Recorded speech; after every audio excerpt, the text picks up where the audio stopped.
Welcome to the on-record portion of the Rockridge Report. My name is Stephanie Hardiman, and I'm here today with third-year law students Tim Gilbert and Christine Kidwell, both who are working on the Cope case over at the Virginia Capital Case Clearinghouse. So thank you both for coming over the bridge today to visit us. First of all, I just wanted to ask you, Tim, how was Mr. Cope wronged in this case? Well, he was wronged because he didn't get his due process right to present a full defense. Basically, he had evidence that his co-defendant was engaged in sexual assaults around the neighborhood, and that those assaults carried the earmarks of being of breaking in without any signs of forced entry, and of strangulation and signs of robbery or attempted robbery. Mr. Cope, he didn't get to present any of that evidence to the jury, and because he didn't get to do that, the jury didn't get to see the full defense. They just heard his claim, which on its face seems kind of far-fetched. But if they had seen that evidence, then justice probably would have been done, but it wasn't. Okay. Christine, what have you learned throughout this process of being a student working on this case? Gosh, a lot. Obviously, it was kind of exciting and not expected, I think, to have a case like this in our hands working with VC3. A lot of the times, you know, we deal with clients who really have committed murder, and the work we do has a lot to do with, was counsel effective, was due process served, among other things. But in this situation, it was really pretty exciting to get a case in our hands of a real wrongful conviction of a man accused and imprisoned for committing a murder he just didn't commit. And it's exciting and shocking, I think, to think that that really happens. It's not just something you watch on Law and Order, but this is happening still. Despite safeguards we have in our law, there are ways for men like Billy to kind of slip through the cracks and be in prison when he shouldn't be. So I wasn't expecting that. Has this affected either of your plans for the future? Do you think you want to go into criminal law? Let's start with you. I could see myself doing that, actually. Definitely since I've been to law school as a whole, even beyond just working with VC3.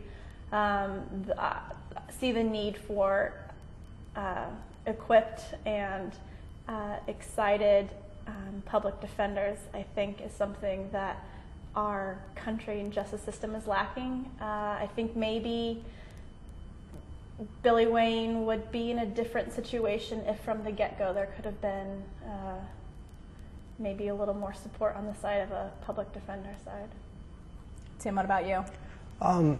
Yeah, I mean, I came into law school wanting to go into some type of criminal area of the law, and being in VC3 has really helped to reinforce that I would like to do that, and that I'd like to go into the defense portion of it, because I mean, it says a lot, I think, about our society as a whole in the way we treat people who are in a very vulnerable position with respect to they're really on lockdown by the state.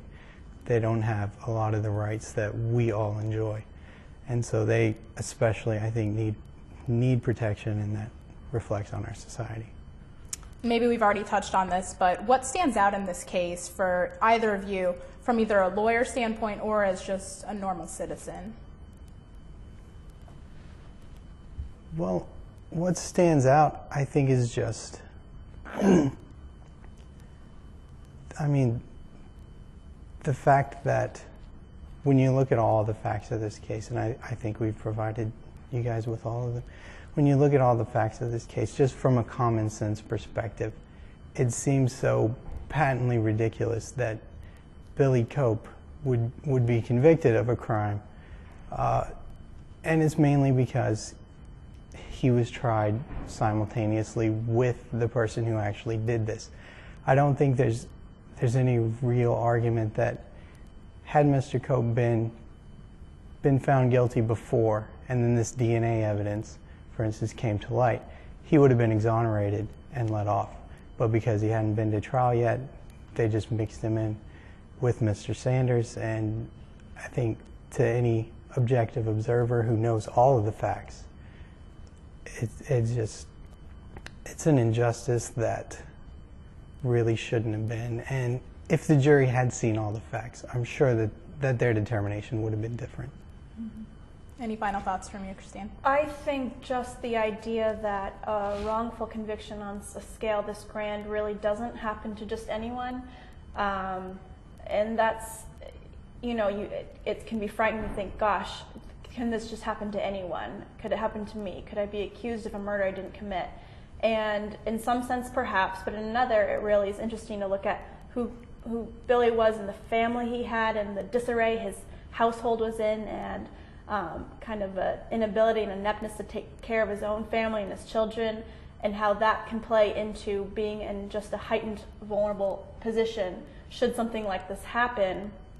It's almost as if the state has an upper hand on you to begin with, and the likelihood of you being convicted of a crime or a murder that you didn't commit, I think, is just that much more probable if you are living a life like Billy has, who, as you've seen and heard, was